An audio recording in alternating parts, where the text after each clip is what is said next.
November 18th. The time is 6:30 p.m. First up is review changes to the agenda, if any. I don't think that I have any changes to the agenda. Gwen, did you have any changes to the agenda? No. Bruce, any changes to the agenda? No. Joseph, any changes to the agenda? No. Okay. Then moving on, scheduled members of the public, there are no scheduled members of the public. Unscheduled members of the public, there are no unscheduled members. To clarify, myself, Gwen Tanza, Bruce Mello, and Guy Tanza are here physically in the office. Online are Joseph Dutton, Peter Barris, and the folks from Fact TV. Mark Bills will not be joining us tonight, I know that. He called me and left me voicemail a little bit ago, that he's not going to be able to make it. Okay, moving on to approving the minutes from November 4th. The only change that I saw on the whole minutes, Peter, were that you have Joseph listed as having been there when he wasn't. Otherwise, I didn't really see anything else that needed to be changed. Shouldn't August, September, and November discuss waiting to be in capital letters? We could do that.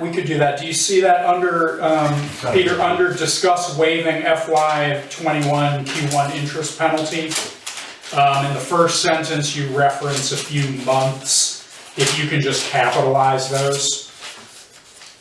You see what that is in the first sentence? Okay. Anything else, Bruce, that you saw? Joseph, any other things that you noticed not having been there? Other than what we know? Okay. Then I'd like to make a motion to approve the minutes from November 4th as amended. Is there a second? I'll second. Seconded by Gwen. Any further discussion? Hearing none, all those in favor of approving the minutes from November 4th as amended signify by saying aye. Aye. Aye. Any opposed? Any abstentions? One. Yep, so one abstention and those are approved. All right, moving on to, I turned my agenda upside down so I can't see. Moving on to new business. First up, 6A was the situation with Mountain Road, the property dispute, I think it's fair to call it, that I forwarded. Gwen forwarded the email to all of us. I mean, I guess I'll initially say to echo Bruce's comments in the email that he sent back to the rest of us. I don't really know what it is we would do. We're not really in the position to be able to get into property disputes with someone, but I'll ask Mr. Tanz, I think that you had perhaps a follow-up conversation with I did on Tuesday. She had called up and I mentioned the fact that the select board was not responsible for boundary disputes, and as far as the abuse of her elderly mother, if there was any issue, I steered her to the website, our website, which has Senior Solutions on it, which is the organization that she needs to report to, and if it was anything really dangerous, that she should call the police. The town is not liable for any of those factors, and she was pleased with that and thanked me very much for pointing her to the website. Cool. Thank you for talking to her and giving her useful, hopefully helpful information like that, Guy. Thanks for that. I guess before we move on, any other comments about that or thoughts from anyone? No. Gwen, Joseph, any thoughts on that before we move on from it? Well, on a slightly related note, this year, obviously there's, around town there's been a lot of, maybe a minor new construction or people cutting back stuff here or working on excavation projects here or there. I've had several people just bring up the idea that Brookline maybe should have some sort of zoning laws, and that's not a topic that I believe I've ever discussed with any of you. No. And I guess I'd say if that was something that, I mean, I'll personally say I've never had a townsperson approach me and suggest that, but, Quite the contrary. yeah, Yeah, it's quite the contrary. Don't do it.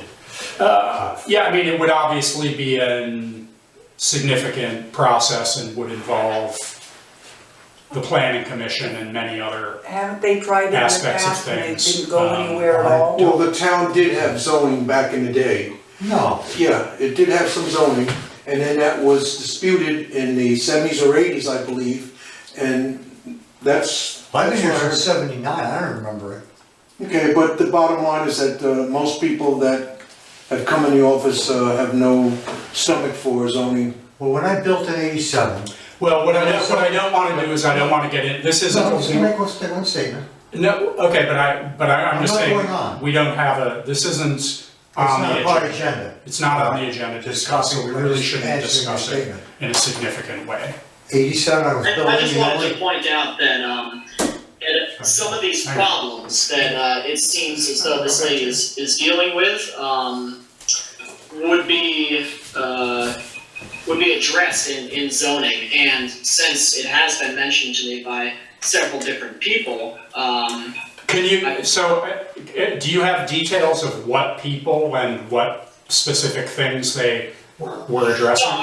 well, I think the. And again, although, before I let you answer, I'm gonna stop you, and really, we're gonna cut off discussion of this. Yeah. If people want to, we can put this on the agenda for the next meeting, and we Subject can to flesh zoning. out more of the discussion.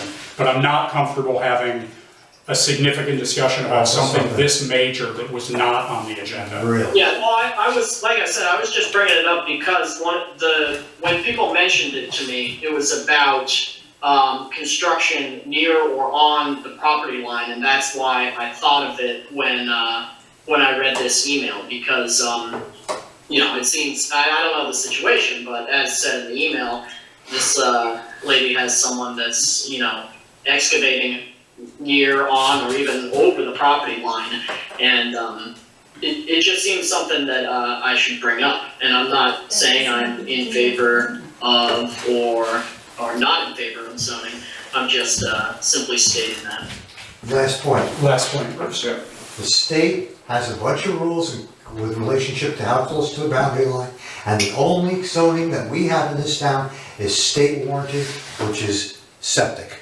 If you go to build, that's the only thing you have to make sure that you're legal Yep. that way. But other than that, it's Agency of all, Natural everything's Resources. state regulated, state laws. So, that's that. I guess before we finish this item, is there interest in putting this on the agenda and having a substantive discussion about it, or starting to have substantive discussion? Not me. Joseph, do you want to consider putting it on the agenda? I'll say I'm gonna wanna know much more, again, I mean, I've been on the select board for 4 years, I've never had a single person, or quite frankly, until now, heard of a single person suggest that our town would benefit from having zoning. So I'd like to know more, I'm gonna need to know much more details about what these people, What the procedure is to get who it the done? people are and what sorts of issues they were concerned about. So, Yeah, well, I was gonna say that, I don't necessarily think that it warrants, putting on the agenda and really getting into too deep right now. And really the only issues that were even thought of were very similar, to this case here. And that's why I brought it up in this situation. But I personally, I don't think that it needs to be, delved into too deeply right now. okay, all right. So we'll hold off for now, and that will assume pending further follow-up from the property owner on there that, Guy has hopefully pointed her in a direction of somebody who can help her deal with that situation. Okay, Excuse me, Yeah. I was unable to hear the beginning of that, so all I have is that Gwen forwarded an email regarding a project near a road. well, relative of a resident sent an email requesting assistance, if we could offer any assistance with what probably boils down to essentially a property line dispute between two property owners. Oh, good. That was Okay. what started it. That's what Okay. started it, yeah. Okay, moving on to 6B, budget planning schedule. So I talked to Samara yesterday for a little while, and she is not yet totally tied up with the last fiscal year numbers, but she's pretty close. So fairly soon, I should be able to plug all of last year's numbers into the budget worksheet, and we should be in a position to be able to go through the budget. We had talked about not doing the budget work like we did last year over the course of several meetings, but instead warning a special meeting to specifically just go through the budget line by line, go through the appropriations, and hopefully, touch wood, knock out pretty much all of it in one meeting.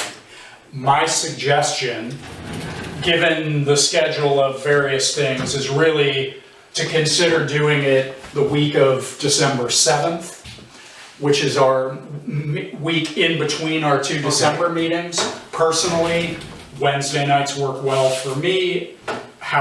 Let's just have a quick informal discussion. What do people think about a special meeting Wednesday, December 9th, same usual time, 6:30, to try to work through as much of the budget as we can? Budget only, no other agenda items but a budget. Gwen, would that, sorry. Could you do it during a regular schedule, Well- meeting, or is that too much on the agenda? Well, I think realistically, with the other things that we naturally have to have on the agenda for any meeting, and this is what we tried to do last year, Yeah.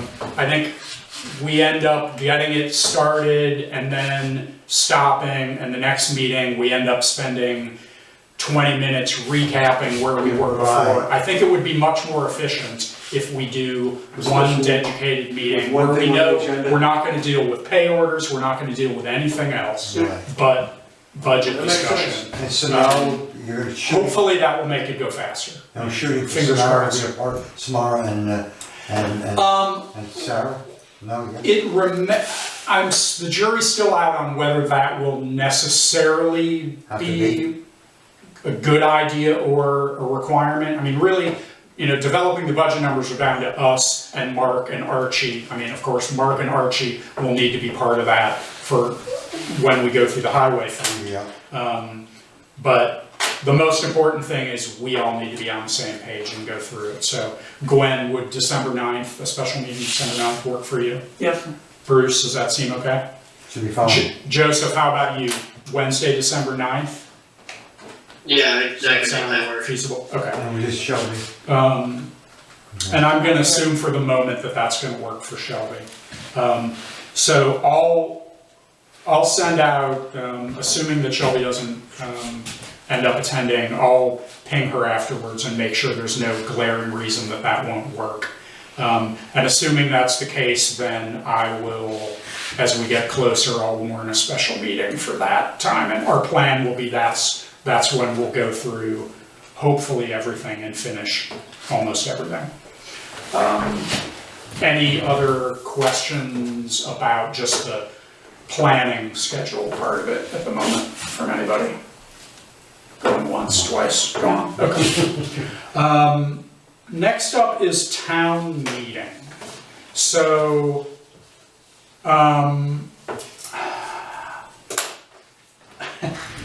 Yeah, it's a little premature for us to figure out exactly what we're gonna do, but we do need to start to think about how we might handle this. So, I exchanged a few emails with folks at VLCT and also several of our legislators, as well as the chairperson of one of the subcommittees that did not act on electronic town meetings. Currently, just so I was not aware of this, But so everybody is, in case I was the only one who missed it. Currently, we could not have a Zoom town meeting. It's not allowed. Good. Not only is it not allowed, but also a hybrid meeting, which quite frankly, I think ultimately is the only really feasible way that this is gonna happen. That's not allowed either.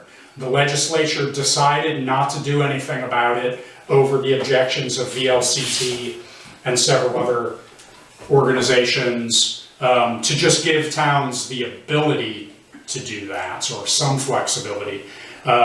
Given the timing of the legislature in January, it seems very unlikely that the legislature will do anything about it. Whether or not the governor does anything remains to be seen. Some of our legislators think that it is something that should be at least an option for people. Oh, it's gotta be. People probably saw that, and Guy forwarded this around, that the legislature did pass legislation that would allow us as a select board to decide to have an Australian ballot for town meeting. But I don't know if anybody else has thought through the specifics of how that might work, but I don't quite understand how we would realistically do our town meeting via Australian ballot, but that is an option. Normally, an Australian ballot requires an informational meeting. And this does as well. So how do you have that? Well, so here's the thing, Fill so, out the checklist. so, yeah, the slightly crazy part of this is, we could do an Australian, the way things stand right now, as I understand it, and I think I understand it fairly well after all of these conversations, we could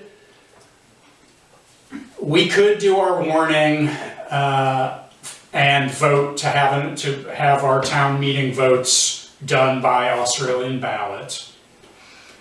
We are obligated to have an informational meeting in advance of the town meeting where particulars of things could be discussed and clarified. However, given all of the other deadline requirements, we would have to have people who have nominated themselves for all of the various positions that we elect at town meeting, so that those could be part of the Australian ballot, because the informational meeting has to happen no more than 10 days before the vote.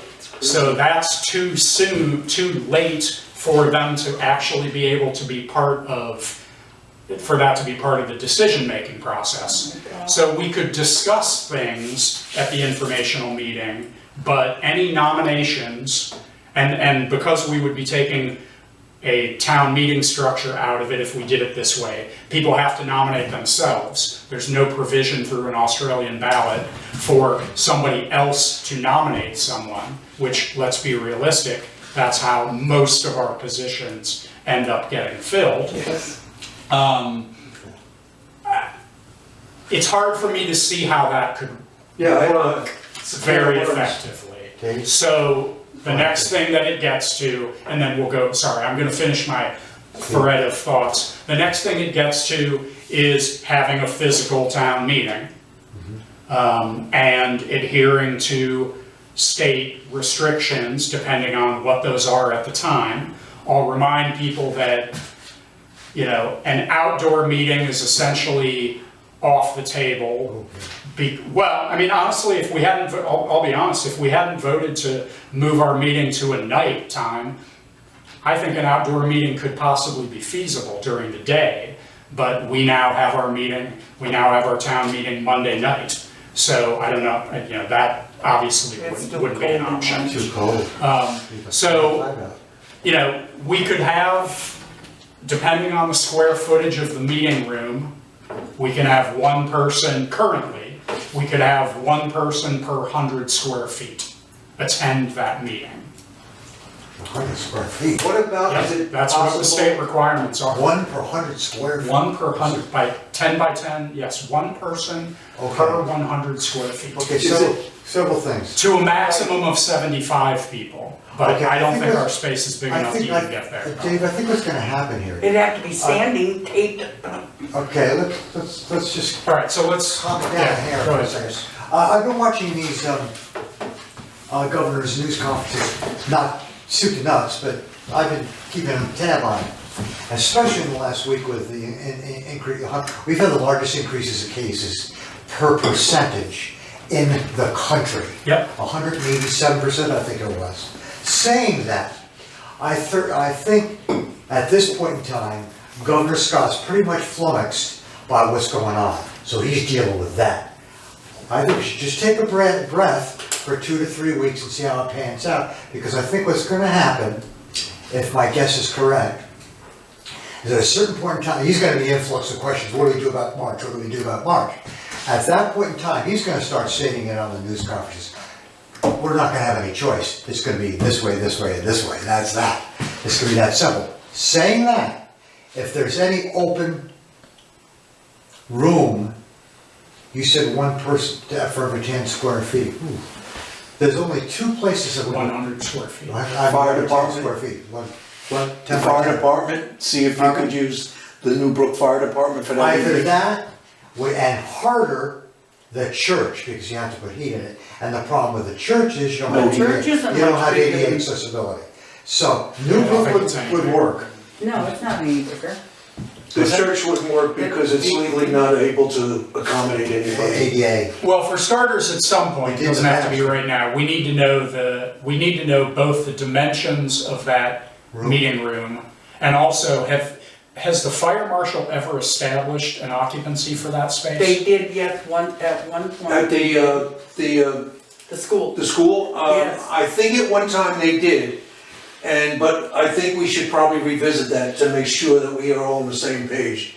There was a certain formula that they used, and I don't recall what it Gary was. Le- Well, because Gary- depending on what that is, But the- 50% of that might end up being better than what we have basically 3 choices. Well, 2 choices for determining how many people, under current guidelines, and I will stress, Right.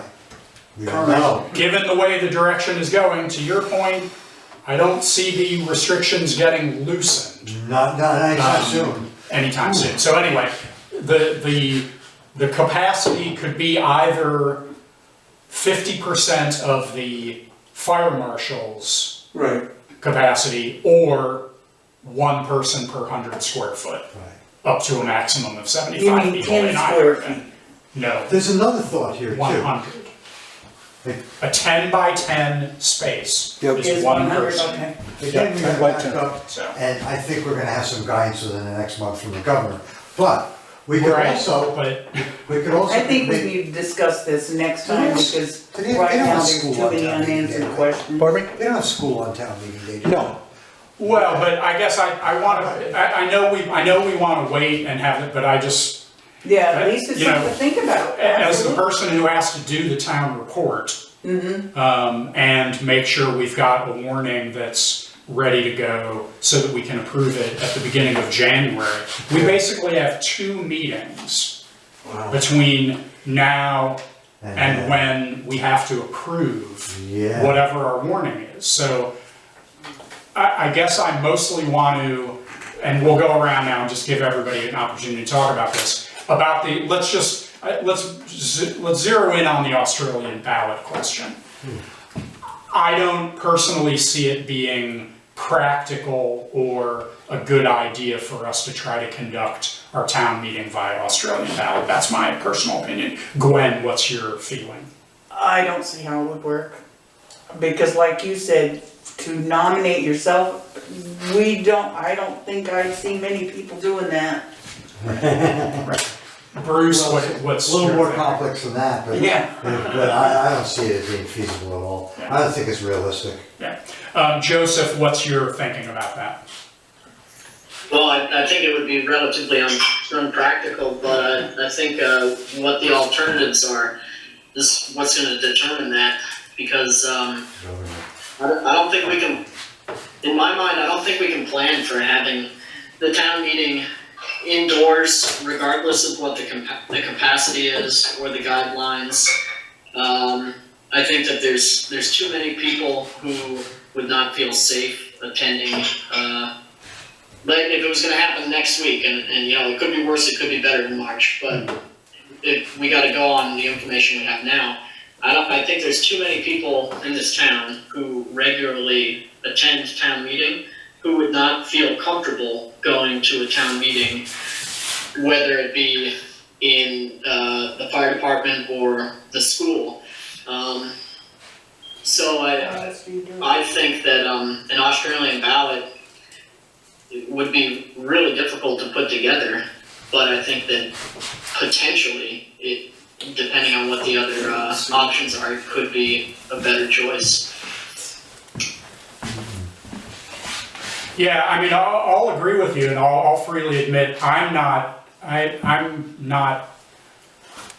all, and this is something that I expressed to the legislators that I was exchanging emails with. I'm not comfortable with the idea of us, the way things are now, and to Joseph's point, maybe things will be better, maybe things will be worse, maybe things will be the same, but based on what we know right now, I dread the idea of us having a physical town meeting.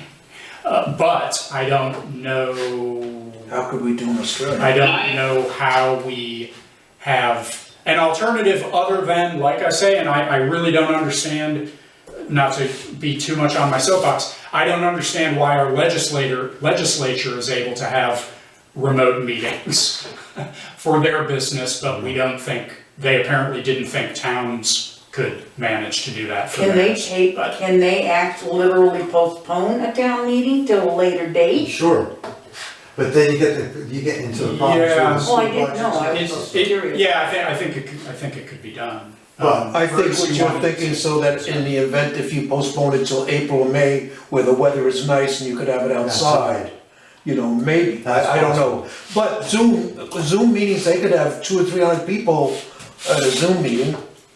Yeah, I mean, Yeah. the legislature has 150 people. Yeah. I mean, So and who, like you're controlling the Zoom meeting here, how do you control a Zoom meeting with 100? well, there are processes. I didn't know. There are ways to do it. It would not be ideal, and there would be technical challenges for a lot of people that would struggle with it. So it's by no means an Just ideal wondering how alternative, would work. but it Hey, I get the would be quagmire. a safer alternative I get the than quagmire what we here might be too. forced into. Hang on one second, Bruce. Peter, you wanted to chime in with something? Yeah, I've been on Zoom meetings with 1,000 or 1,500 people that work just fine. Oh, Really? It's a good idea to have one person do the engineering while the other people. Yeah. handle it. Can I ask Peter, do people use the Zoom polling for voting? I haven't seen that. How do people vote on a meeting What they that would large? do is probably raise their electronic hands, Yeah, which can be seen and counted easily. yeah.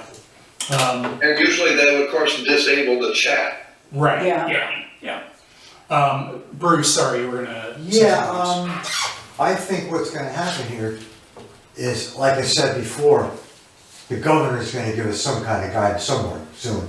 I understand your quagmire, Dave, because you gotta make plans. Yeah. But- Well, it isn't just me, because I'll say, if we get into a situation where we have to do this by Australian ballot, it's gonna take all of us, unless we all want to be on the planning commission and 8 other things, and quite frankly, I'll say the people who are up for re-election, unless you wanna have no choice but being elected again, it's going to be a lot of onus on all of us to get people to commit to put themselves forward for things 2 months in advance of the town Because aren't meeting. there 3 select board now, me, Joseph, and Shelby, all of Yeah, them?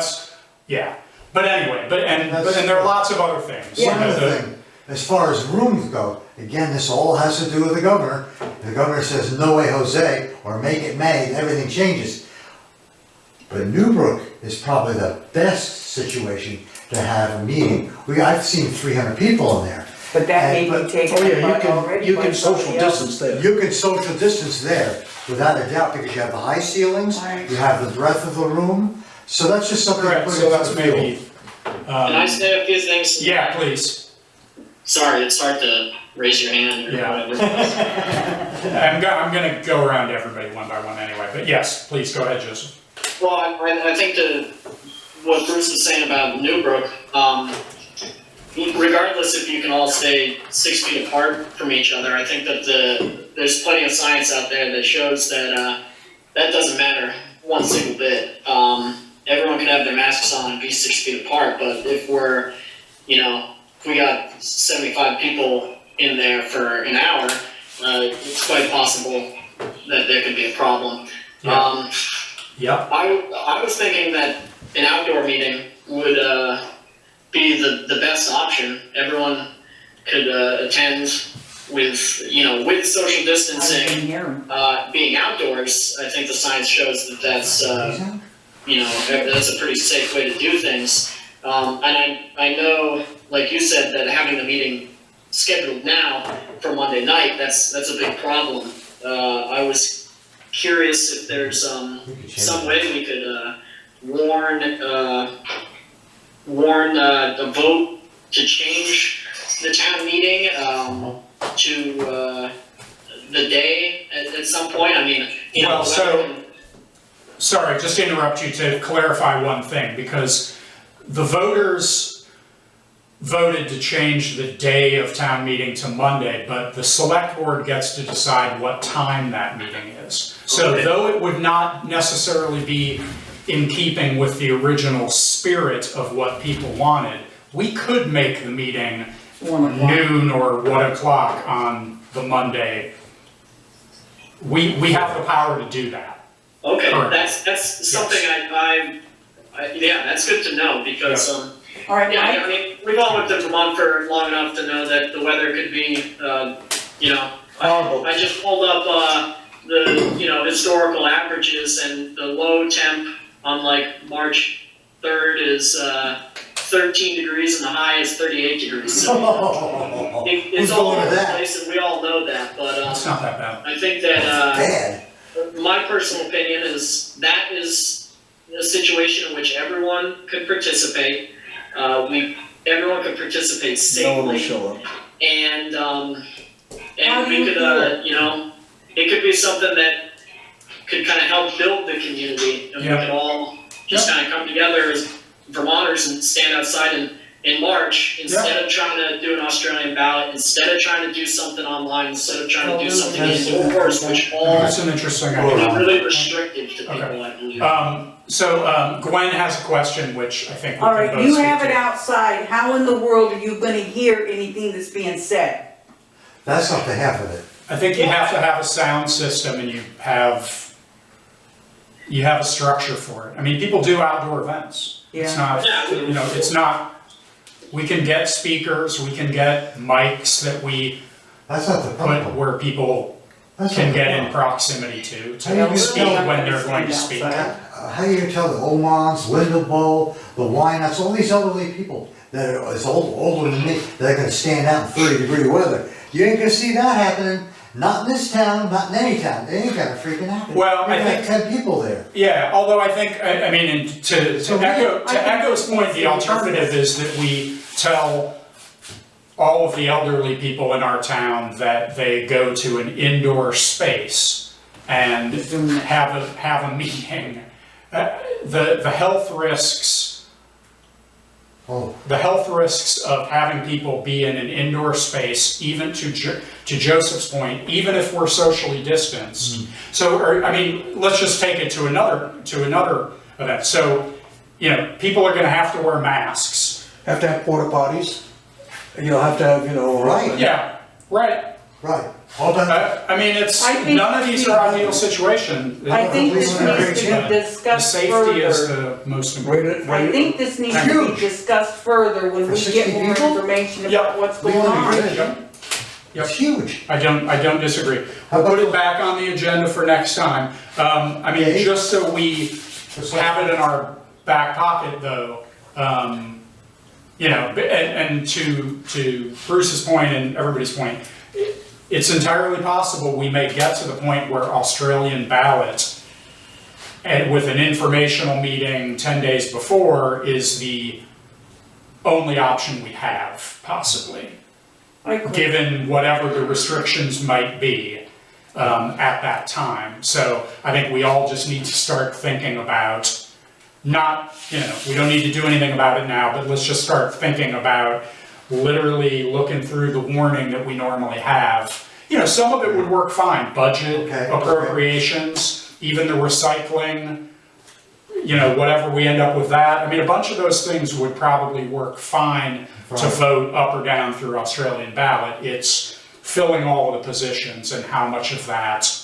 Well, there's usually discussion on those things, I don't wanna go back to last time. Well, but so the discussion, so the concept of this, if we did Australian ballot, would be that's what the informational meeting Would be 10 that. days before is. And then And, of course, because none of this makes sense, the informational meeting can be done by Zoom. But you can't, then you, if a person wanted to change an article, it gets really There'd complicated. be no option for that in an Australian no, ballot not at election. all. That's right. So either discussion. things would all be voted up or down. Ooh. Yep. No Okay. There'd be no is what it facility is. for altering anything in that scenario. I think to double back though. Just a quick question about that. Yes, yeah. Let's say that that the town voted down the budget, we would have to readjust the budget and put it up for another Australian ballot vote? Yeah. That's what they do. Or we'd have to vote it again via some town meeting. meeting. We'd have to warn another town meeting, Yep. either to do it in person or by Australian ballot, yeah. Right. We need some guidance from VLCT and we have to, and we're gonna get something from the governor, I know. Well, I have all the guidance, that's what kicked all this off. I'm happy to, the VLCT are the people who told me I should contact all the legislators and tell them this is a problem. Yeah, Because they don't necessarily seem to adequately understand the limitations that merely having an Australian ballot. I think that they, quite frankly, I think they thought by giving us the ability as a select board to decide that we could vote by Australian ballot rather than at town meeting, that somehow solved our whole town meeting problem. Which, Can I ask a of course, it question? doesn't. Yes. If it were legal and made legal to have the town meeting done electronically, is that something that we would even want to do? I personally don't think that's a good idea. that's something I'd be in favor for. Well, Zoom meetings. Why, yeah, I'll be honest, yeah, because it's, to me, lot easier. it's the safest way and Yeah, it it is. allows for everybody to be able to participate. I understand people might have some technical challenges, but I think we could help people work through those. Why wouldn't you be in favor of that? I'm just curious. Well, I suppose to say that I'm not in favor is not necessarily to Sorry, say that. yeah, right. Yeah, I'm not like freak out if it. But if it- what would your concerns be about it? Well, mostly, technical concerns. I know some people that maybe don't have internet. Some people don't have computers. Some people just don't have a affinity for those devices. So I think that it would be somewhat prohibitive. Although I remind you that everybody can phone into a Right. Zoom meeting, which we Yeah. do. That's true. We have to actually have that. So as long as people have a phone, we could get them connected to it. Would it be a great experience? Absolutely not. And do I dread the idea of getting somebody to manage it because we would have to have multiple people administrate it? No, it would be, my knee-jerk reaction is to say I'd much rather do it in a big field like you're suggesting. Yeah, and that's what I meant by saying that Yes. I was not in favor of it. Yeah, no, I know. know. Then you think we could do it a more effective way or whatever, yeah. Yes. No, I see your point. I just wanna make the last point. Okay, last point on this, Bruce. Another idea I came up with, I don't know if it's feasible. We're in a great gym. This obviously has to do with the guidelines that the governor comes up with. But the Legal Great Gym is immense. And our 60 or 70 people, we could do social distancing very easily in that space. And you have the high ceilings, that's a little bit more usable than even Newbrook or something else, because of the high ceilings and the breadth of the building. Whether we can or not, I don't know how that works, to talk to the superintendent of schools, I don't know, you know. Well, like you say, depending on where we get with, what the recommendations are and stuff at that point, maybe, you know, that might not even be something that would be allowable Yeah, by the time we get to that point. maybe not, really. Because I'm Monday, not even sure it would be right now. Monday's a school day too, probably. Well, yeah, I mean, I think we could work, I'd like to believe that we could work around scheduling of things if there was a space that we both thought could satisfy requirements and people would be comfortable with, and that we actually think would be a safe way to do it. I think we could hopefully find something. But I mean, the other thing is, at a certain point, and this is another point, and this will be the last thing that I made to some of the legislators, is that it also just creates a scenario where, you know, we may have to, you know, worst case scenario, if we decide we couldn't do it outdoors or whatever, if we could only do it indoors in a space that we know we have access to, it may be that we have to say to people, there's a limit to how many people can come to town meeting. I mean, unfortunately, that's that's a potential, you know, Scenario. that's a potential scenario. That's, you know, that's, unfortunately, that could be where we end up if the indoor thing is a absolute necessity. The governor's dealing with a lot right now, so I'm Would that still. be legal though? What? What's that? Would that be Sure legal? it is. Oh yeah, absolutely would be. Hmm.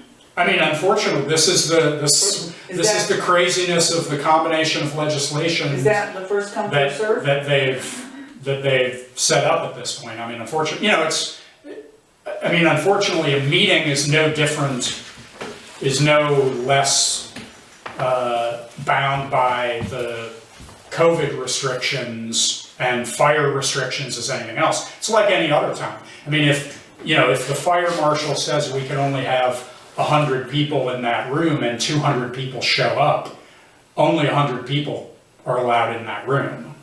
The rest Yeah. is. Anyway, I like to believe we will not get to that point or have those challenges, but it's Well, I think we not should gonna start be the an conversation. easy Yeah. town meeting. Under probably any circumstances, so. Okay, so we'll put that back on the agenda for next time, see if we've gotten any further clarity, and it'll basically continue to be on the agenda from now until town meeting. Okay, moving on to old business. Wow, look at that, I talked enough that we're almost exactly on my agenda. We were ahead. I know, we were way ahead until I did that, that's why I slowed down.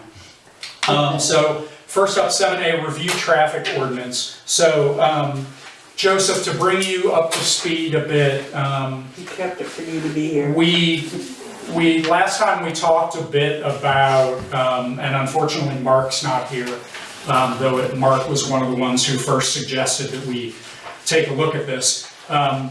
We refreshed our memories on the traffic ordinance that is currently in place in the town, and specifically focused in on the speed limits that are currently set on the various roads in town.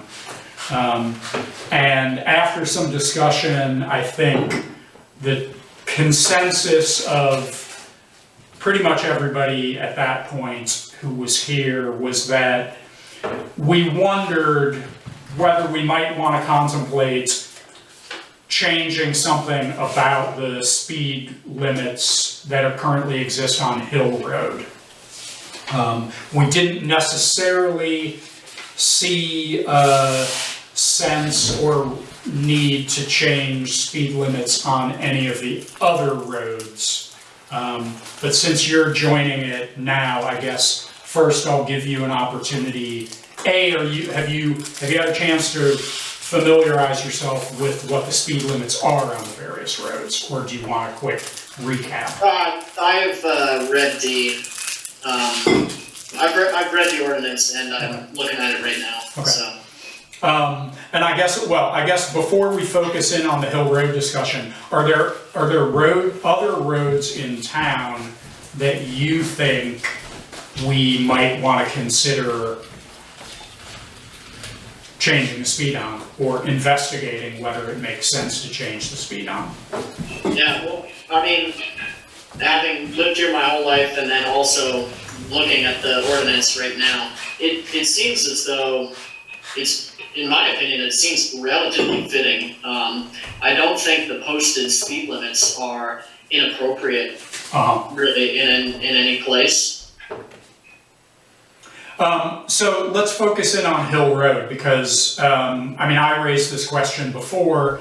I've never, quite frankly, really understood, other than that it's a bit of a straightaway and it's an opportunity for people to go faster, why we have that section of Hill Road from the triangle up to the cemetery that's 40 miles an hour, and then the rest of Hill Road is 30 miles an hour. That's always been confusing to me. Though admittedly, I rarely drive that section of road. Maybe it would frustrate the heck out of me if that bottom part was 30 miles an hour. It will. But there seemed to be some consensus among others that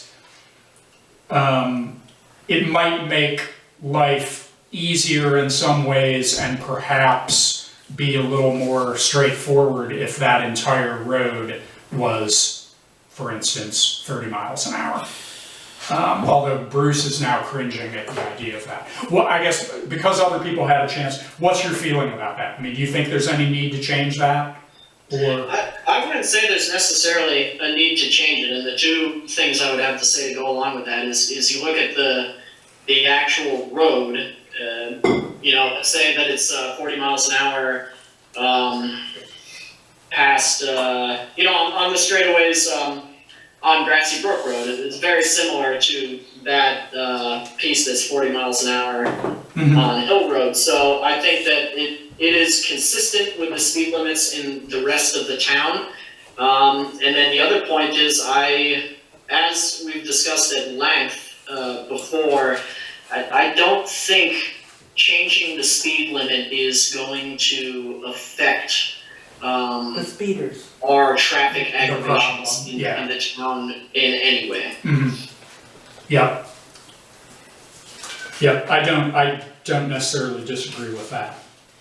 I guess I'll say, having thought about it more and having refreshed my memory on what the actual process would be to go about, let's say, whatever, if we wanted to change that one section of Hill Road from 40 to 30 or 40 to 35, or change where it began and ended, it's a fair process.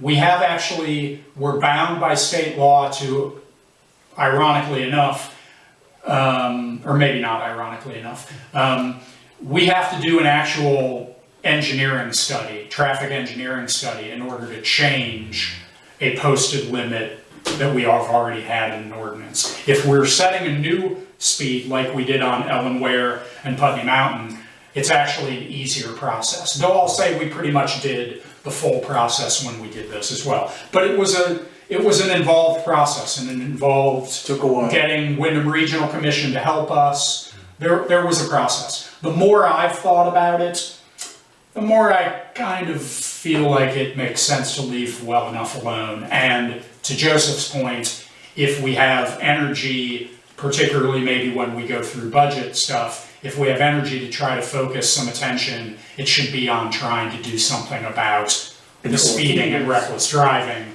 not necessarily tweaking speed limits that aren't really the problem in the first place, probably.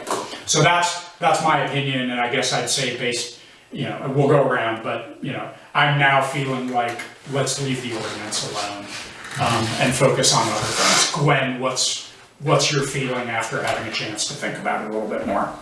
I think because of the involvement to get things changed, I think what we have now is good. What I think is we need to look a little bit further into getting police out here more often, or what Mark was suggesting, the flashing, speed limit line that really does make people look how fast they're going.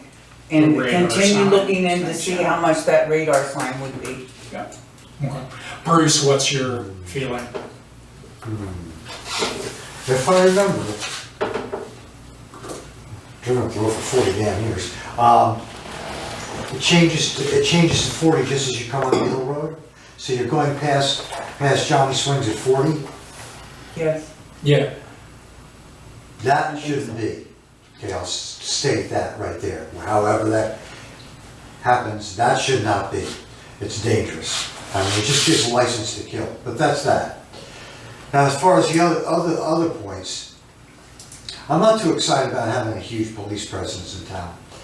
As much as in the last 6 years being on this board and seeing it in two different situations, Sheriff's Department and state, it just hasn't worked. Unless you want to fork over it. One, a huge amount of money. Two, get them here when you want them to be here. What I remember from the last time is we had no control over when they come. So they can come whenever the hell they please. I don't think that's have too much appetite for that. I think the best consideration is the ideas that Mark, like you were saying about the ideas that Mark had. Try to encourage people to have good behavior. It's not going to be easy to have a 17-year-old have good behavior. Whether you have posted signs, speed, and if you have police in town, sooner or later the people that screw around are going to figure out when they're here. So is that going to make a change? I think the best approach I like is the one with the changing of the miles per hour before Cynthia and Mark's. Everybody's got their own opinion. I think it's a real bad problem. I don't know what we're going to do about it. all right, let's, Joseph, I guess just to circle back to you again. As far as the ordinance concerned, I assume then your feeling is we leave the ordinance alone and focus on some other traffic control measures? Yeah, Is that fair? I don't think that it's us being lazy, not changing the ordinance. For one, right. the speed limit is not a mandatory speed minimum, so you can go 40 after you pass Johnny Swings. You don't have to go 40 past his. But I do think that the speed limits are consistent throughout the town. I don't think that anyone would look at the roads around the town and think that was a horribly inconsistent section of Yeah, I mean, I think you're right, and I mean, the point I would make is that I know that you say, Bruce, that it seems, and I wouldn't necessarily disagree, that it seems a little crazy potentially that you're going 40 past Johnny Swing's shop, but by the same token, you're going 40 past Z-Pots and past all those houses. Because the speed limit, as soon as you get over the bridge, is 40. I know we have a sign that tries to get people to believe that perhaps it's 35 unless otherwise posted, but it isn't. The speed limit on that entire That's right. Grassy Brook Road is 40 miles an hour. That's right. So there are a lot of Set by the homes, school. there are a lot of homes and driveways with people coming and going where the speed limit is 40 going past their place. I guess I'd point out also yeah, that that's- 40 is not the problem. I don't think Yeah. almost Yeah, anywhere in this I agree. town that people going 40 miles an hour is the problem. It's the people going over 60. Yeah, I totally In agree. front of our house, we have a hill. And when I come out of our driveway, they're going so fast, I don't even see them come up over the hill. Yeah. Yep, we'll know that. That's where you get the problem. Okay, then I guess I'd suggest, unless people have feel differently, that we basically determine we're gonna leave the traffic ordinance the way it is for now. And when we get into budget discussions, I think would be the appropriate time And I'll say, though it's not on the agenda, just to circle back a little bit, I have found out from the state of Vermont that the grant that Wyndham Regional thought might potentially is not a grant that would work for us because it's for a minimum of $200,000. So unless we're gonna get a lot of radar signs, I think it's probably not gonna be feasible. But I have a feeler out to the sheriff's department about a governor's grant that may or may not still exist. It's unclear if it does. But regardless of any of that, even if we don't get grant money, I personally think, and we'll discuss it when we get into budgeting, I think we should budget to buy a portable radar sign that we can start to put in places and at least see if that can help us do a little control, in addition to other things. So, all right, so we'll call that closed for the moment. All right, moving on to 7C, building update. Bruce, what's going on? Last time, I told you about the source protection plan that was approved, and then I filled out and got going, that's gone. I basically have dealt with 4 people in the Department of Water.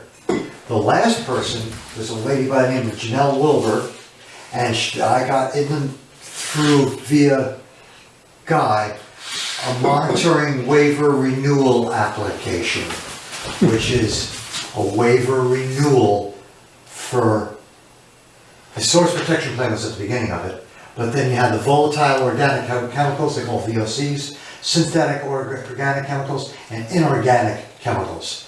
And you are, by filling this out, you're given a waiver to once for 3 years, once for 9 years, and once for 3 years. So I actually ended up having 2 discussions with Janelle Wilbur from the state about this. She was great, actually. And they notify us, or Nancy Burke, when this has to be performed in the future. So that's taken care of. Cool. What I'm doing is I'm putting all of this paperwork, as you can see, I've made copies. Eventually I'm gonna have it in a 3-ring binder here in the office, not at the school. The school will be maintenance stuff hanging out there, but as far as It's a good idea. this kind of stuff, Yeah, that should live here. and that leads me to another thing that makes me very, very happy. I went to get my hearing test down in Brattleboro at Austin School, Old Austin School, Monday.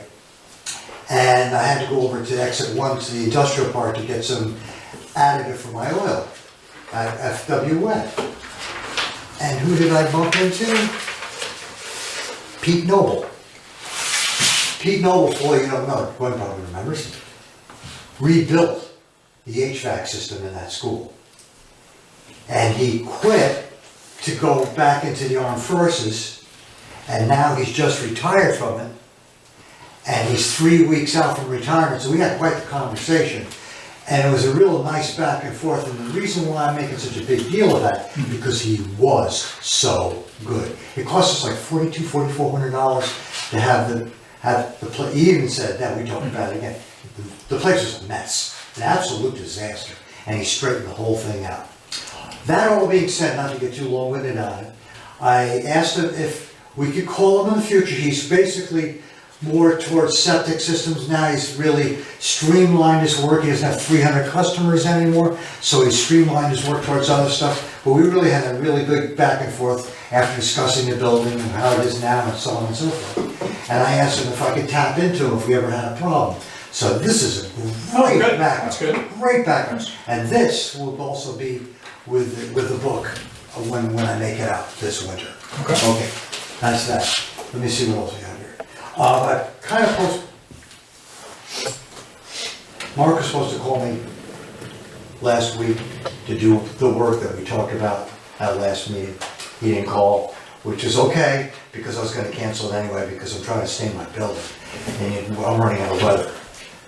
That being said, I'm postponing that probably to about the first part of December. because the only two things that we need to do outside is a septic check and the furnace chimney, everything else is inside. Okay. Okay. Jeffers came, and we gotta go for that. They came 3 times, they didn't really quite get it right the first time in Peters, because we had an issue that night, and they came back again and straightened it out, and then I got an email from Olivia yesterday, or late yesterday afternoon, that the water system was beeping again, and Harry Bovat last week did some work, did some servicing work, cleaning the tubes and replacing its regular maintenance on it, and should have been 5, but they had a beeping issue, and Olivia turned it off, and I put a call again to Bovat to come back and straighten it out. So we're gonna get some kind of bill from them.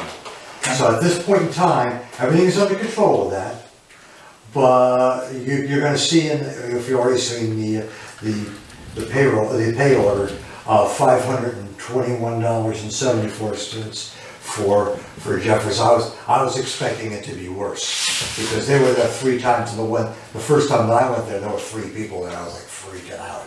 But anyway, I've been watching it, I've been in constant I got a really good rapport with Tim Jeffers. He told me how to get it to him directly. Can't go on about this either. They make out straight look like nothing. I mean, they are buried. And he cited me example after example. Stratton, go on and on. He's got 14 people that work for him, and they are out straight. So I needed to know how Olivia and or me could contact him without having to wait for him to read his emails, and he explained the whole thing to me, and we got that straightened out. I got the phone number, he gets it on a cell phone, he knows it's us, he'll respond to it. Cool. Good. Lastly, and I just said postpone the maintenance. So given that and another $95 from Nancy Burke, we're now at $14,600. Oh, one other thing, I submitted a check that just cleared my checking account for something around $175, which was a refund of the difference between the LED bulbs that I turned in and the regular bulbs that I rebought for the school. So I owed some money because I was given money back when I paid into the LED bulbs months ago. It was about $175. So I don't know why I'm saying that is because I don't know if that's a part of this balance. And the balance I have without that is $14,651.12. So by December 1, we should be at $16,400, a good couple $1,000 past the painting. That's that. We'll keep our Oh, fingers one last crossed. thing, I am gonna make that maintenance book up this week for the office, that's it. Nice, awesome. Thank you for all that. Okay, moving on to summary updates, Mr. Tanza, what's going on? The office is reverted back to appointments only for researchers, and that's the only people that we're allowing in the office right now. You know, researchers, deed researchers, not people who want to research about antiques or anything of that nature. So basically just lawyers and people who want to refi and so forth. So that's where we are. We're still busy though. Gwen has been doing the digitizing of the records in the record book. That's an ongoing thing. And the office is just coming off the election, which was a busy time. But we're still very busy. We have a lot of things going on. I just want to let the people know that it requires a little patience. We can accomplish a lot over the phone. We can accomplish a lot by scanning and emailing. So just bear with us, and hopefully this too shall pass. Yeah. That's it. Thank you, Grant. Highways, so Mark couldn't make it tonight, but he did leave me voicemail a little bit ago, said, everything's generally okay, he's grading things, smoothing some of the roads when he has the opportunity and when things come up. One thing that he did bring up, and he wanted our opinion on this, whether this is okay. So I guess I did notice this, there's in the field between the ball field and the recycling, there's that branch of tree, which I think Mark thinks is a cherry tree possibly. There's a branch that's down in that field. Zach Holmes, who lives on Grassy Brook Road, I don't know if people know Zach. Zach mentioned to Mark that he would be happy to clean that up if he can take the wood of that branch. I know you're looking at me, but I don't have a problem with that. I don't know. Anybody else have a problem with that? Joseph, do you have a problem with that? No. Seems like a good deal to me. So, okay, so I'll let Zach and Mark know that that's cool. If he wants to do that, that would be great. this is a neighbor that lives near there? Yeah, he lives Okay. down towards me on the Grassy Brook, Whatever. but he's just noticed it and figured he'd clean it up I if he understand. could have the wood. He didn't want to touch it because it's not his property, but he'd be happy to if we're okay with him taking the wood. All right, that's sort of it for Mark's part of things. Then communications, emails. I have a good number of emails. Some of them we should probably just talk through briefly. So one of them is there's and I meant to look today to see if there was more details about it. So there's an Act 250 application that's been filed for unfortunately the PDF that they sent doesn't really print out. It's a property that is both in Brookline and Dummerston that they want to subdivide. Any subdivision has to meet Act 250. Yeah, so unfortunately I should have looked at this more closely. I can't read the, it's a person from Massachusetts who bought the property. I'll get with Guy afterwards. Tom Cavett got the email also and asked whether we wanted the planning commission to take a look into it as to whether there might be anything that as a town we should be concerned about or attentive to. I am going to say to him, yes, Absolutely. please do that. Absolutely. Basically, if they want to subdivide it, they would have to have a deferral of permit from the Act 250 board, and that all goes through the Act 250 board. Yep. If they want to subdivide or In there. carve out some different things that, because we have no zoning, we have no say in that, but the state does have a say. Yes. Right, and we still play a part in that process, Yeah, and yes. they'll look to, Yep. I mean, I think a big thing is they'll look to whether there's anything about what the person wants to do that's Yep. Right. in conflict with our town plan that the planning commission put up and stuff like that, and the planning commission could And then be, you have a could hearing. be like helpful in Interfire. deciphering that Yeah, part. like we did with. Interfire. Like we did with Your Interfire. favorite place. Okay, so I'll let Tom know that, yeah, we would appreciate it if they could take a look at this and just form an opinion on it. So that's one thing. We all saw Peter Meyer's email about the recycling bins and the cost related to the recycling bins, and everybody should have seen my response to it was just a factual response about how much money was voted and the fact that we have truly not had any discussion about if and when we got to the point of hitting that $22,000, what would we do about it? Yeah, I responded to it as well to Peter. So But, one thing that I'll jump ahead slightly because it kind of ties into this, that we got a letter from another piece of correspondence.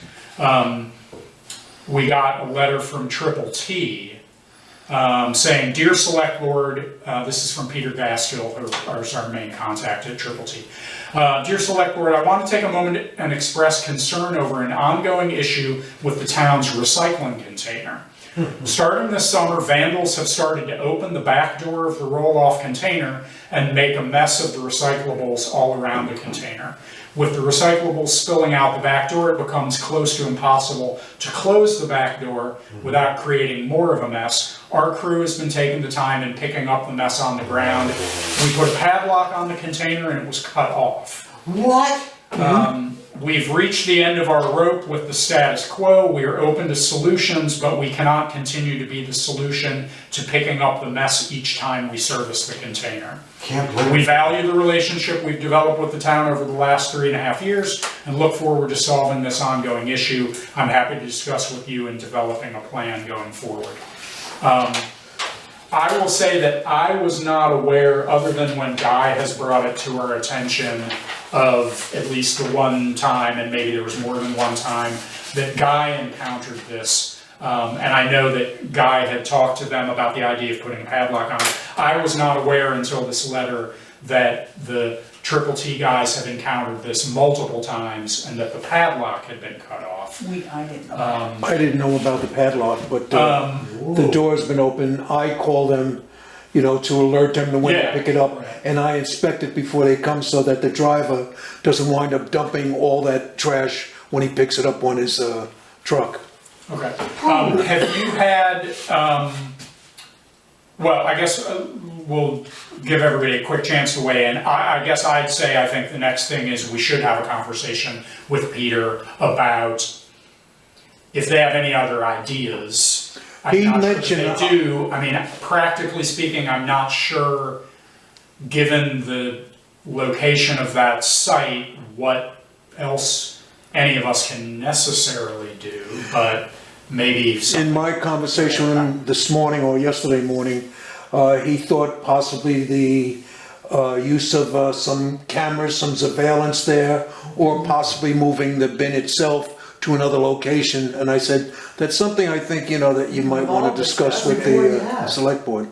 We already have discussed the camera. Well, we have. I mean, there's obviously there are challenges to the idea of putting cameras up there that would involve You have to 24/7, work has to be on and the telephone pole cost. probably. Yeah, we don't have a pole that. Because if there's somebody's no gonna pole break there. open a lock, they're gonna have a field day with a camera. Yeah, what we haven't, you know, I mean, and we've never extensively discussed the idea of moving it to a different No. location. We have It's been brought up, but it wasn't really discussed. easily. I guess. A lot of fences. I guess what I'm not sure of, did you get the impression, Guy, from your discussion with Peter that, is there concern at this point that they don't want to keep having to clean it up, or Well, that's one of that their they're concerns. Their on the concerns verge of being worried about even putting a bin there? No, I think they're more interested in solving the problem. And the problem is that there's only a couple of people that are creating this problem. And somehow, some way, we have to eliminate that problem. I don't know, as far as moving the bins, I don't think that's an answer. I really think that maybe some surveillance cameras can be placed there. It may cost a few bucks, but we have some money in the budget that we're not using. And if we install them and people see a sign there, it may slow down that. And we'd have to have an ordinance saying that, you know, if we catch you, there's a $500 fine. Well, I think we may already, I think there may be the language, well, first off, I think actions like this are already illegal by state law. Yes, there is. We also do have a recycling ordinance that we passed a couple of years ago, which I think might have some language that would, I guess my bigger, not concern, you know, I don't mind the idea of us buying a game camera. I guess just logistically, the only thing that is at that site is that one pole, which is not very tall.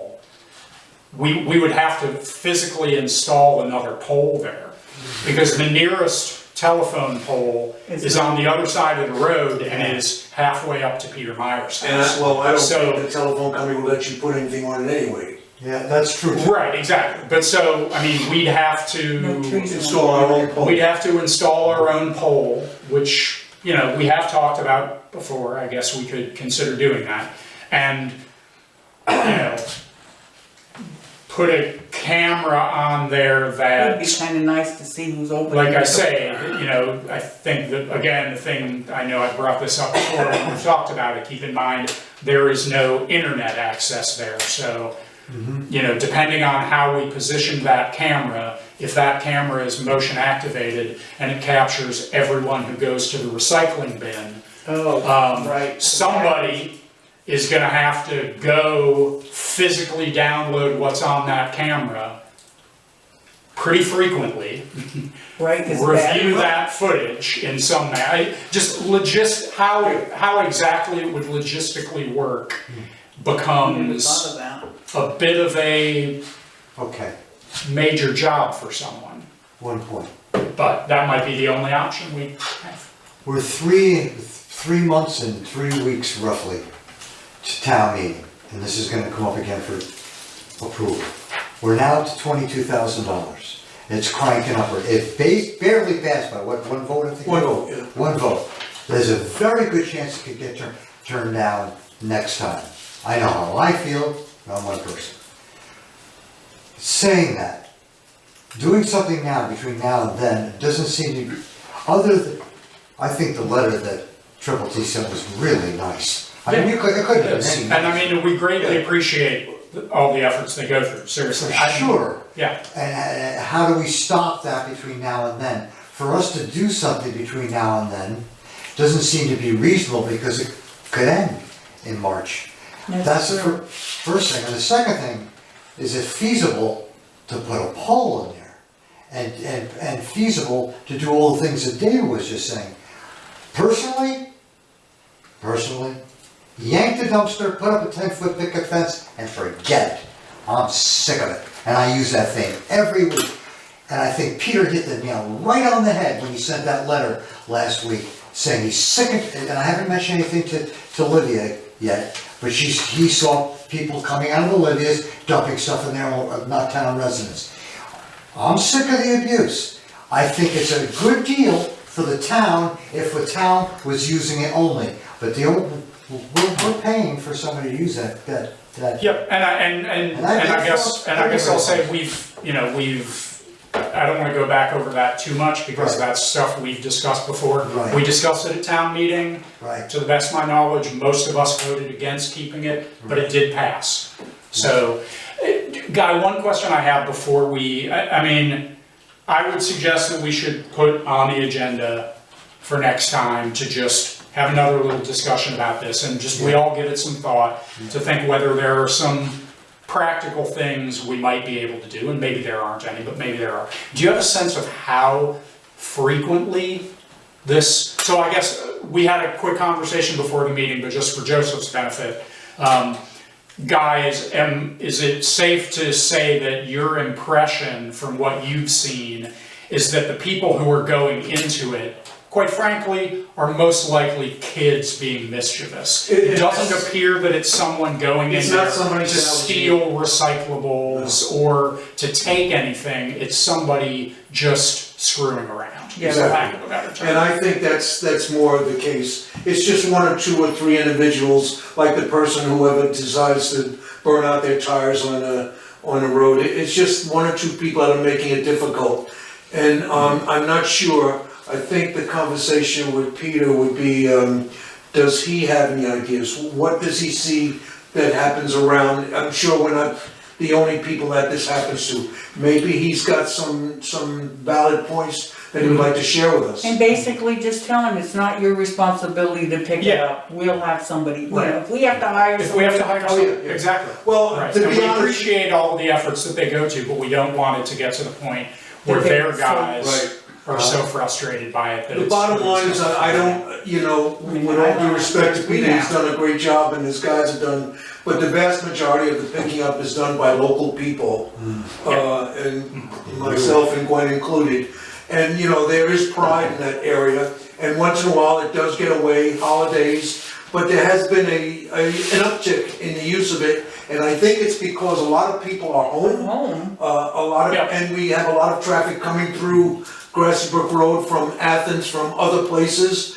So there is some abuse, and I'm not sure how to eliminate it. Yeah. The bottom line is we have to watch it a little more carefully. And sorry, I started to ask you, but then I think I shifted direction. Do you have any sense of how often or how frequently the opening of the back has happened? It doesn't happen every week, and like I say, I go there, I go past it almost twice a day, and I look at it, and I've seen it, and it's not there.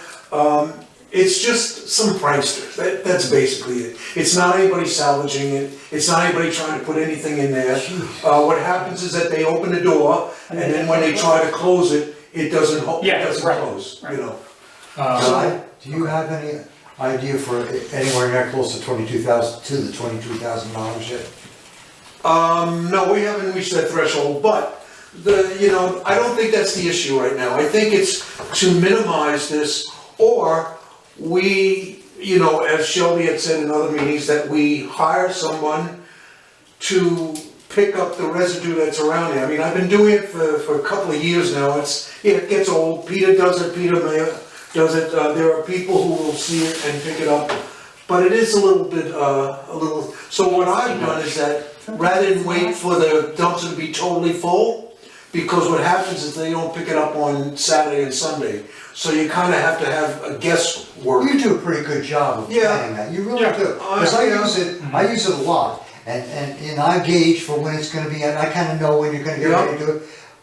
Very seldom is it packed and overflowing, maybe in the heart of July or something when everybody's going nuts. Well, what I've been trying to do is that because I've been doing it for so long, I try to anticipate, but I don't wait for it to get to its totally stuffed point, Right, you because don't.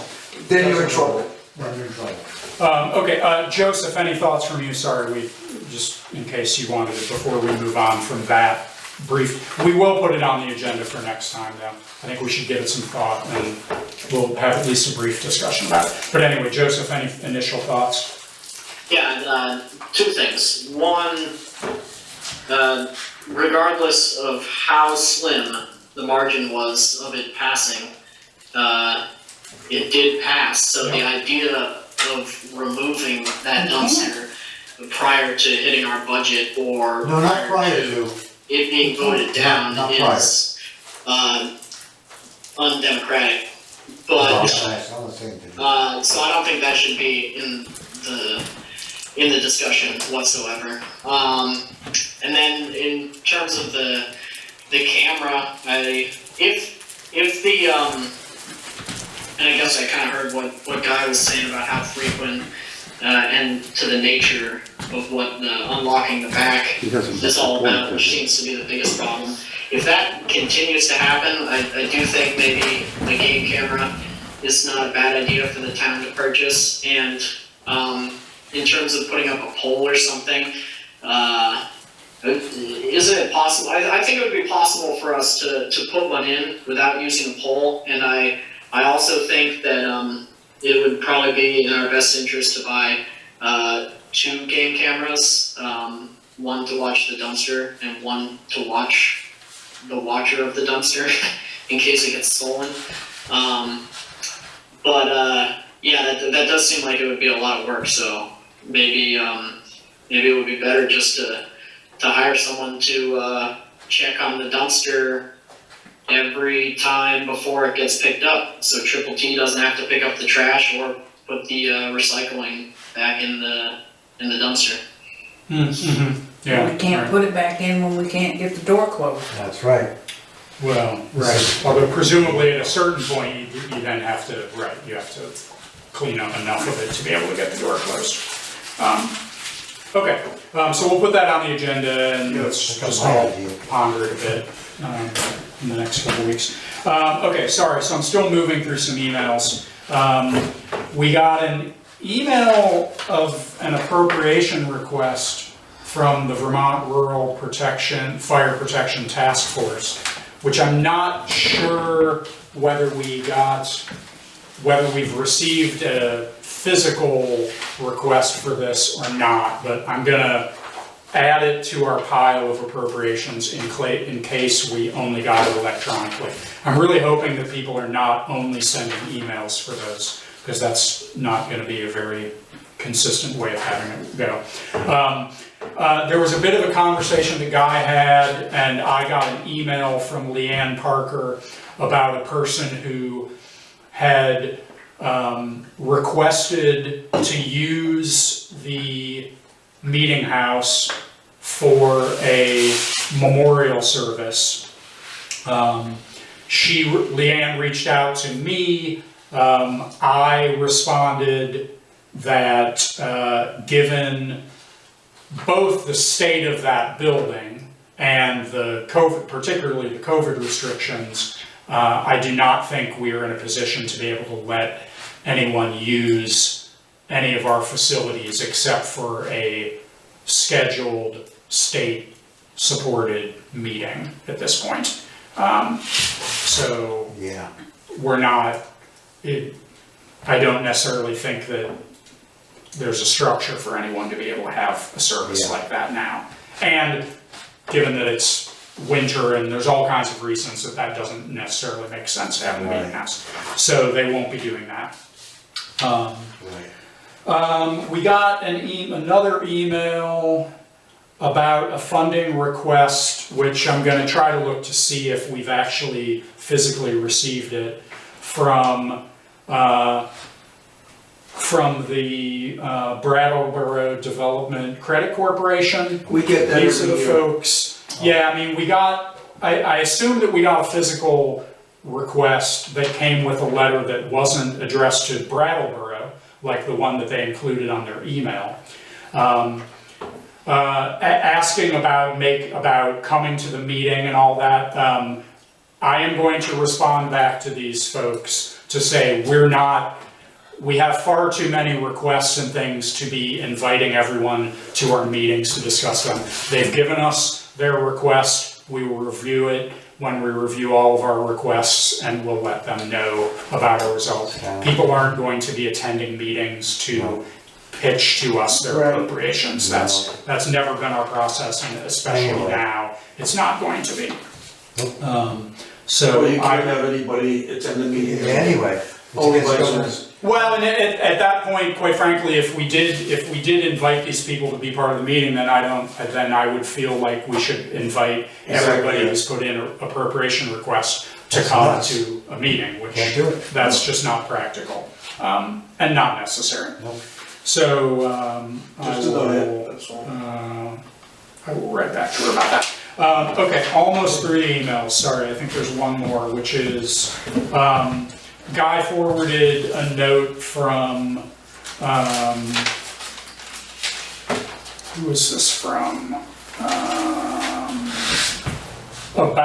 It's about a grant, potential grant to update our local hazard mitigation plan, which our local hazard mitigation plan does expire, I looked it up, in January of 2022.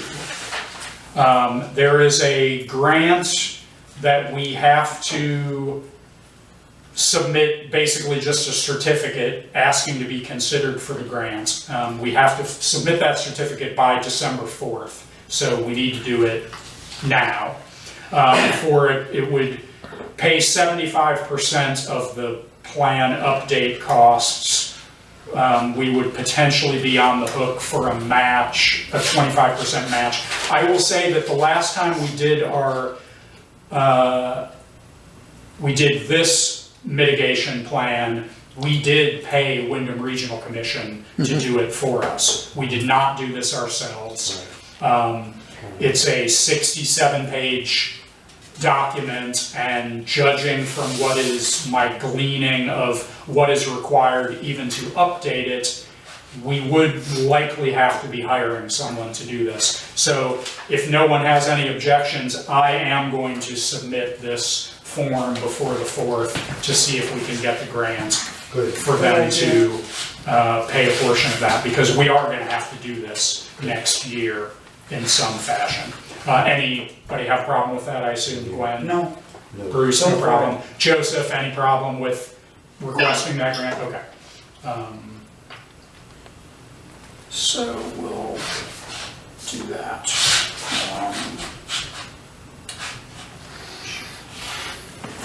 Sorry, I'm making a list all of actions and stuff. Okay, that was the end of all the emails, sorry. But we have a lot of printed mail also. We received the letter, as I previously mentioned, from Triple T, which we read. We received a letter from the Commons, which looks like just a flyer asking for a donation to the Commons. It's not an appropriation request, it's a normal solicitation. We received a letter from Project Feed the Thousands, which is also a generic donation request. It is not an appropriation request. And we received an appropriation, this is an appropriation request from Youth Services. So we will review that during our special budget meeting along with our other appropriations. We received a letter from the American Red Cross for an appropriation request, which will go into our stack for that meeting. And the last thing we received is a separate, not appropriation request, but a generic donation request from the American Red Cross. And that was it for all of the correspondence. Okay, moving on to the pay orders. Per Mr. Barris's suggestion, I reordered them. Did you see that, Peter? I reordered them in the agenda. Thank you. So first up is the payroll warrant, which matches the agenda. Well, we'll do our usual thing. Gwen, have you reviewed, or do you have any questions on the payroll warrant? no, Bruce, any questions on the payroll warrant? Joseph, any questions on the payroll warrant? No. Okay, I should add that I came in and signed this last week, because it ran last week. But I would make a motion that we approve payroll warrant 2020-71, dated November 11th, 2020, in the amount of $2,003.62. Is there a second? Second. Seconded by Bruce. Any discussion? Hearing none. All those in favor of approving payroll warrant 2020-71, dated November 11th, 2020, in the amount of $2,003.62, signify by saying aye. Aye. Aye. Any opposed? Any abstentions? All right, that's approved. Moving on to the accounts payable warrant. Gwen, do you have any questions on the accounts payable warrant? no, Bruce, do you have any questions on the accounts payable warrant? Joseph, any questions on the accounts payable warrant? No. Okay, then I'd like to make a motion that we approve accounts payable warrant 2020-74, dated November 18th, 2020, in the amount of $5,984.85. Is there a second? I'll second. Seconded by Gwen. Any discussion? Hearing none, all those in favor of approving accounts payable warrant 2020-74, dated November 18th, 2020, in the amount of $5,984.85, signify by saying aye. Aye. Any opposed? Any abstentions? All right, the accounts payable warrant is approved as well. Okay, looking forward to the agenda for December 2nd. We will put back on a discussion of town meeting, depending on what we know at that point. We'll put on a discussion of the recycling site. I am putting back, want to put on the agenda a discussion of the select board terms, as far as duration, circling back to Doug Wellman's points that he brought up at town meeting last year about how he believed the select board terms should be structured. I'm not going to go into a big discussion of it now, although I am going to ask Guy to do something for me on it. I will say that I did spend a little bit of time going back and actually Stan Naga a while ago had gone through and done a quick documentation of what the terms were, like how many 3-year terms there were, how many 2-year, how many 1-year, going back several years, and it did change over time. What I don't know is if it changed because it was intended to change or if it just changed because of clerical errors. What I will say is, having gone through and mapped out how it works, and remembering Doug's points that he made at town meeting, I completely agree with Doug Wellman, and the current structure of our select board terms is wrong. Not wrong, is not the way it Needs to be ideally adjusted. should be. It should be adjusted. So we can have a discussion about that, but what I'd ask is, Gwen, if you could make a note for Guy. Guy, would you be willing to reach out to VLCT and basically ask them, I don't know how easy this will be for them, although I hope we're not the only people who've asked this. I'd like to know I'd like them to point us to the statutes where the terms of select board are defined and how boards go about changing those. Because I did a little bit of digging on the legislative website, but I could only get certain things, and Yep. I have a full-time job. So I'm hoping if we ask them Right. that generic question, they might be able to give us some background. It may be right in the books that we have in the closet that, Yeah, and it may well be, but I think the Yep. thing is that I think it crosses across multiple statutes. Because there are statutes that establish the structure of that. I will call VLCT and If we see could if we get can a get a little bit of detail on clarification. that, it would be helpful. Yep. But anyway, long way around saying that'll be on the agenda for next time for us to discuss. Okay, Any other agenda items that you can think of at the moment, Gwen?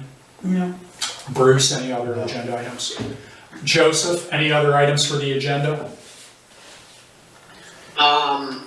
Unless I missed something, which I may have missed a lot, has there been a discussion about how we're doing the select board meetings moving forward? If they're all going to online, or what's happening? Well, that brings up a good question. Based on our discussion last time, prior to the increase in the restrictions, Shelby at least had planned on coming into the office to physically be in the office because she had concerns about the disconnect of being on the remote meeting while others were physically in the office. I will say that given the increase in the restrictions, I am not terribly comfortable about us all being in this same room having a meeting. And it isn't because of my health, it's because of the health of you guys, quite frankly. No offense, but all of you are senior citizens. vulnerable. Yep. So, Joseph, not to hijack your discussion point, but I would really like to see us, if we can do it, I would like to see us move to being completely remote, all of us. What I would propose is I would still come into the office where the warrants physically are and conduct the meeting from here, but everybody else would be either on the phone or on their computer remotely. how do people feel about that? The governor has stated quite clearly Yeah. that that's what he'd like. That's what the desire is, and for good reason. What about this? Can I suggest, and Joseph, again, not to, rather than putting it on the agenda necessarily, or, well, maybe it will naturally be on the agenda anyway, can I suggest that we try it for the next meeting? And we see how it goes? And we try to work through whatever the challenges are? I know it's difficult. How does that affect taping? Well, I mean, I don't wanna, I don't know, I'm just asking. right, I mean, one thing I'll say is, Fact TV is on this thing. And Fact TV is recording this and streaming this. So, do we still need to be videotaping? We're right on the brink of having all this done pretty much remotely anyway. I've got all the necessary equipment so that Fact TV can capture the images, put it out on the air, and be able to do the whole room all at once, not relying on the computer. Basically, the computer would send the HDMI signal to the camera and we could do it that way. But what you're saying is that Fact TV is in fact, we just have to work out a few logistics, but I think we could send that out into a cloud and have it being even live broadcast, and people can call in if they wanted to, and they can also watch it on their computers at the same time. So it's a doable thing. So is that up to each individual where they wanna phone in or be on computer? We have to give them that we have to have them have that ability to be able to join the meeting either by phone or by Zoom. Right, And which then, people yeah, have covered. yep. I mean, just as a reminder, nobody, no We're not no member of the public Can be I mean, denied. if a member of the public showed up here tonight, we would tell them they have to go home Exactly. and use the Zoom Okay. or phone details that are in the agenda to join the meeting. So it doesn't change anything. Really, all it changes is for The all of physical us. contact, yeah. It changes for all of us. So how the we go Zoom about meeting doing it. is this time? And I'm happy to help people work through it and it'll be, I mean, like we saw when we tried to do it more remotely earlier, it's clumsy and we're gonna talk over each other at points and it's gonna be a challenge, but to Joseph's point, at various things Joseph has mentioned and Shelby has mentioned it all as well, I think we all need to take our time, know that I promise you, I will let everyone speak to every issue and give people many opportunities to say their piece if we just take turns and try our best, and I'm saying it to myself as well, try our best not to talk over each other and mute ourselves when we're not live. But probably most importantly, getting back to Guy's thing, if you've read the details of the executive order, they really don't want people meeting in person. And for very good reason, and other than the technical challenges, there's no reason we can't do this fully remotely. So is everybody in agreement? Let's try it for the first meeting in December. Actually, you And can do we'll it from see your how home because you do not have to be here either.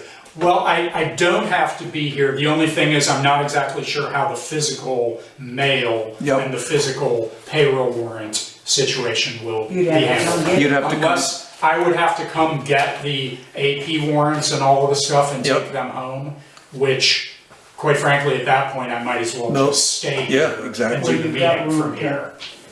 It makes no difference whether I'm sitting here or I'm sitting in my house. Yeah, and I can set it up, get the mail, get everything, have it out there for you, so. Yeah, we that's can, pretty- you and I can talk and we can work through Yep. that. And I mean, honestly, if there's whatever, I could start the camera and. Yep, I can just put it on and just show you. So we'll figure that part out. Yep. But, Joseph, sorry, I then talked through your whole point. But you We'll took care of it. put it on the agenda, but does that make sense to you, I assume? Well, it does, and I guess I'll say it when the camera's rolling. Obviously, I've missed a couple meetings, and I apologize about that. But I do agree with Shelby's points that we've we've been remote this entire time, and along with your point, David, we're, myself, Shelby, are the least at risk, and But that was your remained decision. remote. I know personally both of us. One of the reasons for that is because the nature of the virus. It's you're not necessarily protecting yourself; you're protecting others. Yep. But yeah, I mean, I think that not only is it the best course for all of us, but I think it also it sends the right message, and we're doing the right thing as a government organization. I think that it's very important that we heed all of the proper guidance from the higher government officials as well as the health officials. So I think it's the right move. Yeah, that's a very good point. That's an excellent point.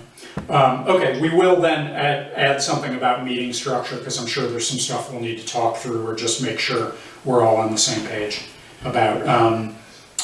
Okay, sorry, was there anything else for the agenda, Joseph, or that was it? No, that was it. Okay, all right. Then I would like to make a motion that we adjourn. Is there a second? A second. Seconded by Bruce. Any discussion? Hearing none, all those in favor of adjourning signify by saying aye. Aye. Aye. Any opposed? All right, we are adjourned. We will call it 8:16 p.m.